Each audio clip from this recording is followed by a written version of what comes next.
Alright guys, excuse the mess. I'm just gonna go over this real quick. What I did, so this is the old trolling motor I had. You know, we had the shortened shaft, whatever. It's just a little water snake. Let's be honest, it's kind of a piece of shit. Most definitely did what we needed it to do, got us around. So, but now it's time to upgrade. This thing kind of burned up some wires, fried, reverse won't work, yada yada yada. Didn't have a lot of power, wasn't very dependable. Wanted something a little bit better anyway. So we got this old trolling motor we installed on there. So what we did is, first our trolling motor was on this mount over there. So of course we had to take it off the mount.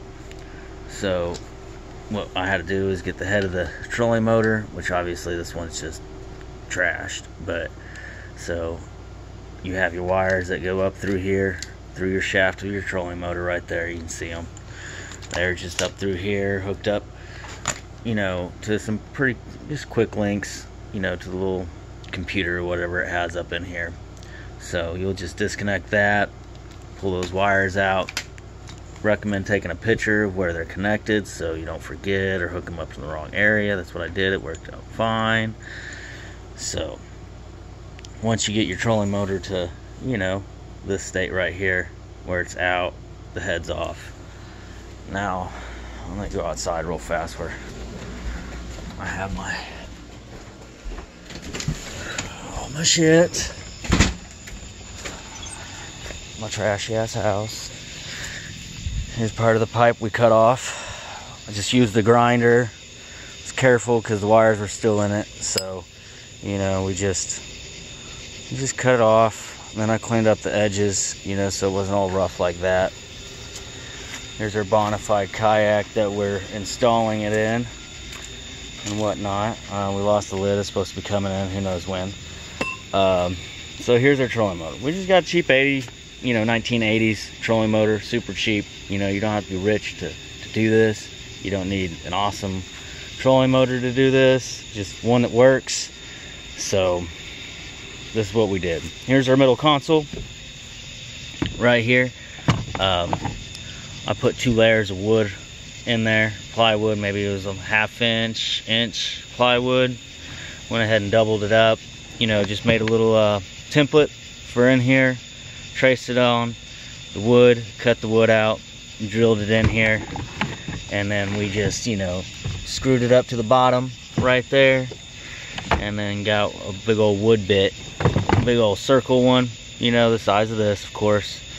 Drilled it right through the middle of there, shoved our shaft in there, rehooked the top of our trolling motor back up. Just like I said, take those pictures, make sure our wires are connected right. Really easy, didn't take much time. Biggest problem I ran into is because I'm using this old Mariner, and I'm sure when this prop breaks I won't be able to replace it, so I'll probably have to replace the old trolling motor. But didn't pay for it, so whatever. The prop was really big on this. It stuck out way out here, and I just couldn't fit it in this narrow little space. This trolling motor takes up every bit of room. The last one was really tiny. You could keep it mounted on here and just kind of keep it like this, and then when you wanted to put it down, you kind of just tilt this up and, you know, drop your trolling motor in. This one's a little bit bigger, so it's kind of hard to do with just one hand, but, you know, I'll just slide this up, and then it'll just slip right in there. If it wasn't on the ground, it'd probably go in a little bit better, you know, obviously. But you're just gonna slide it in there at an angle. This piece right here will just clip into this little clip right here and secure it. There's a little front one. It's kind of rubber, you know, and it just latches right there and it keeps it down. I might change this out with some wire or something a little bit stronger so it won't move so much, you know, and make it a little tighter. But at this time, that's what we're gonna work with. And so this isn't hard. Scariest thing is probably cutting the shaft down and make sure you're not cutting the wires. And you know, these middle consoles aren't cheap. They're And these really nice kayaks, some of these middle consoles are 80 bucks, you know, and to sit there and have to destroy one is sometimes sucks, but well worth it. Well worth it. If I did it again, I probably wouldn't have cut the lid off of it. The guy before that installed the trolling motor that was on before, he just went ahead and cut the lid off. It was a lot easier for him to do that. I might have ended up having to do it anyway.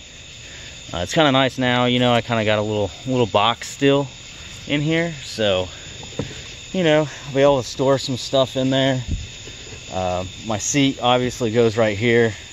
For the people that don't know about the bonifide, our seat will go right here, just in these little slips. Real comfortable seats. It's way up high, and I'll just be able to steer with my hand, kick it around with my feet if I need to. It's in the middle of the kayak, so you might not get the best top speed, but maneuverability is pretty good. You know, if the wind's blowing this way, you know, you can just turn this way and even stay sideways and push your kayak right here. You know, you can do those like kind of 360 turns with it and stuff like that. I like it right there. I'm not a fan of it in the back.